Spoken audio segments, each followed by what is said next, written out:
It's myself, Gavin, here, and I'm just gonna really sort of experimenting with video capture, and just started to pull out a Nintendo game. So I just got my Famicom up and running and plugged into the PC here. So I thought I'd do a game that I thought I would be good at, because I'm not that, I didn't have a Nintendo growing up as a kid, so not too many of the games I would have been really good at, or have a muscle memory for. But one game I did have, because I grew up with the Commodore 64, was Treasure Island Dizzy. It was my first Dizzy game, was Treasure Island Dizzy, and I think it cost a whopping £2.99. Codemasters were great for that. But yeah, it's for some reason I just really loved that game as a kid, despite the fact that it's mind-numbingly difficult. The puzzles are incredibly obtuse. But yeah, it was the second in the Dizzy games. I think I subsequently got the Dizzy: A Cartoon Adventure, which is the first one. Again, these Dizzy games are by the Oliver twins. I think they were just brothers. I think they were just known as the Oliver twins. I don't think they were actual twins. But anyway, yeah, Treasure and Dizzy. So what we're looking at here is the Quattro Adventure cartridge. Codemasters had a way of getting around the Nintendo licensing. They didn't feel like they wanted to pay that, I guess.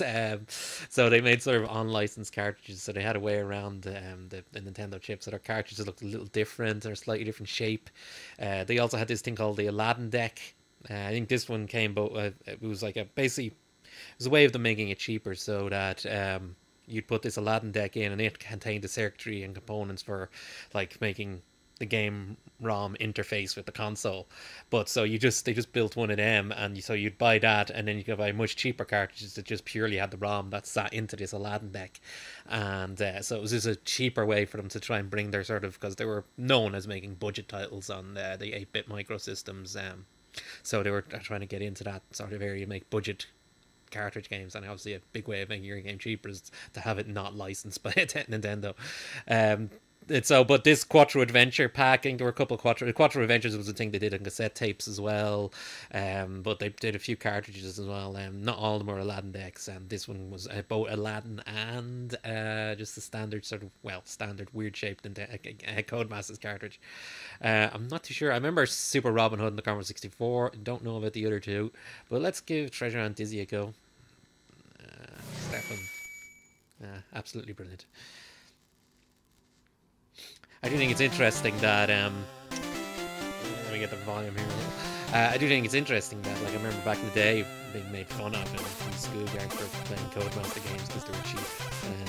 Everyone was all about Ocean software, the premium titles, movie tie-ins and everything.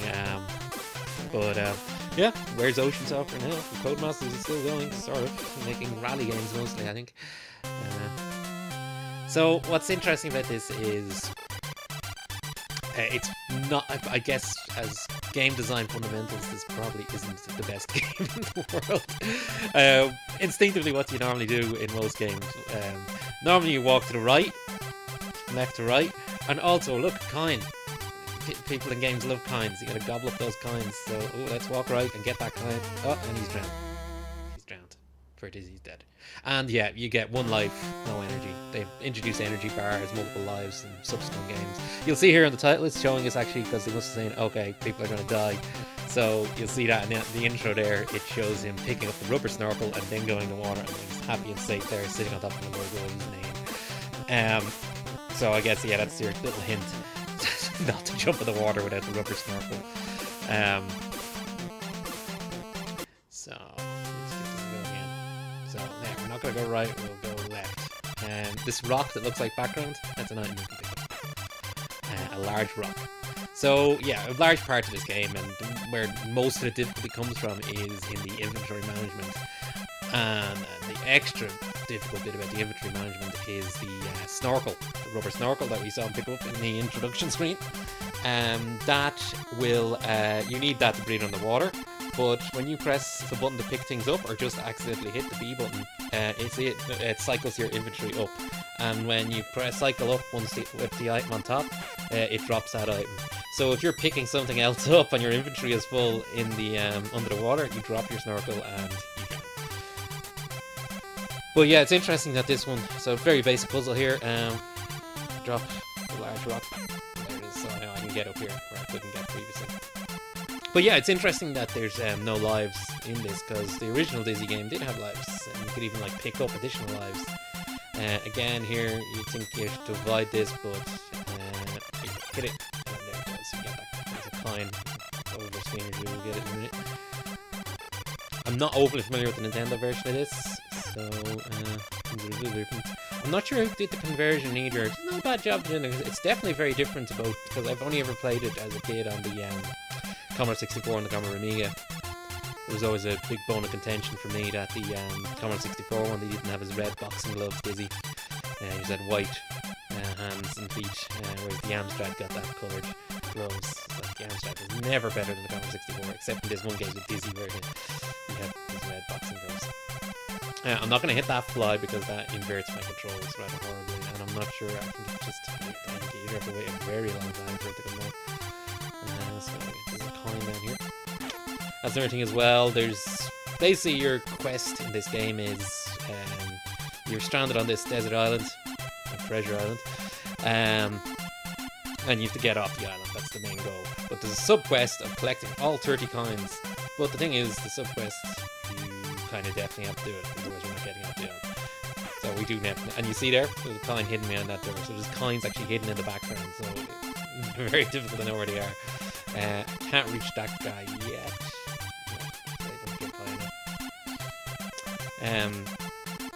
Oh yeah, the reason Dizzy is called Dizzy is because he spins around a lot, so they figured he'd get dizzy doing this. And again, originally he wasn't supposed to be an egg, he was just supposed to be like a face with arms and legs. But everyone said, oh, it's an egg, so they went with it, the Oliver twins. Again, they came up with the idea, I think, I can't remember the name of it, but they had like a sprite rotation tool that let them rotate sprites without having to redraw every sprite.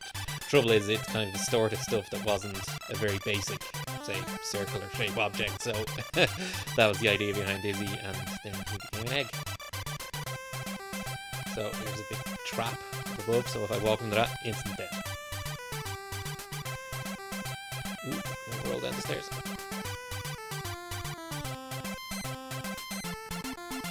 Okay, what do I got next?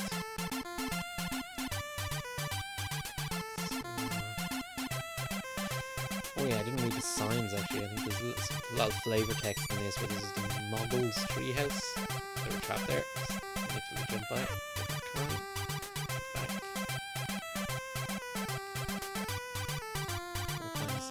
Because yeah, I think the treehouse, the Moggles that used to live in these treehouses here, they were left because of the wizard's axe. He's the bad guy from the first game and also in subsequent games. So I need that 10 heavyweight there. Again, I think it's quite a novel way of doing this type of thing.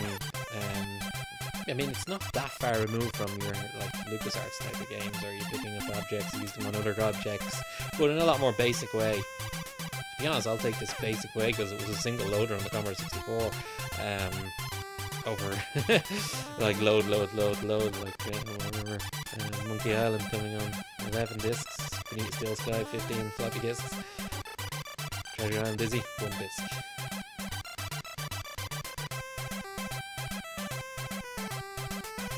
I think there were about 8 titles in the Dizzy series of games. I'm just dumping over through here because I don't need all. I don't need the magic pad for this yet. Heavyweight I do need. But I think the Oliver twins were directly involved in all of them. I think they left the series after Fantasyland Dizzy. To be honest, I think the series started to go a bit downhill at that point anyway.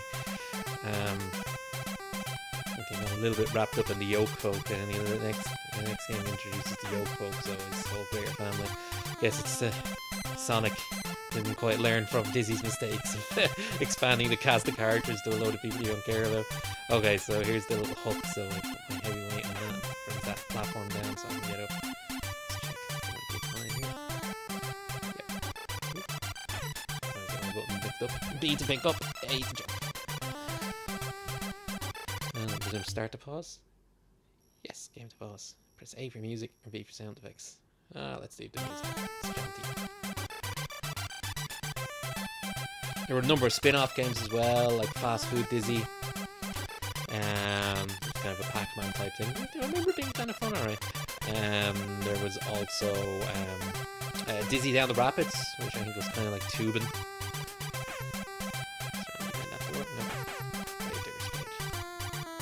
You think that's the dig of the grave I passed there earlier, but it's not. There are multiple graves in the game. There's a lot of grave digging.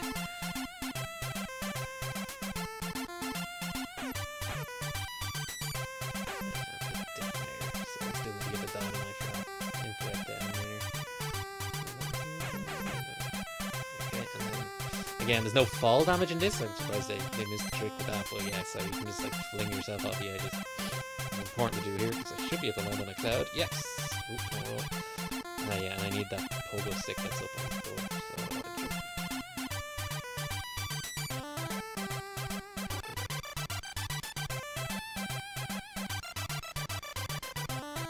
Now we got the pogo stick. Okay, there's another cloud I can drop down onto here if I... Yes, now I can get this other big. Yay! More coins.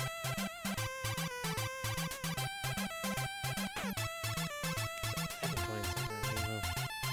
I think there's 30 coins in total. Okay.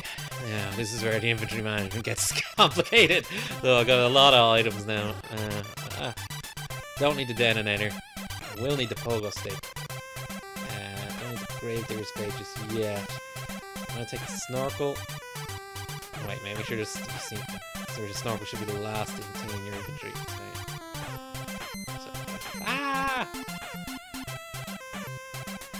So let's pick up the pogo stick first, then the snorkel. Okay. So now I've ruined my inventory for one more thing, and I can afford to drop 2 things before dropping the snorkel. So like I said, inventory management very important here. Oh. Now he moonwalks. I don't know what makes that stop, but let's keep going and see. Here's the little notice I didn't read earlier. So yeah, the Snoggles' treehouse complex. Deserted now since the wizard Zack ruined their peaceful lives. It says Zack there, but I can assure you it's Zax. Z-A-K-S is the wizard's name. I used to draw little Disney fan comics when I was a kid. And Steg the Slug. Steg the Slug never took off. Oh yeah, there's another little notice here as well with the grave. Legend has it that Hookjaw the pirate buried here still guards over his treasure. So okay, we probably don't want to go digging up that grave. It might be dangerous.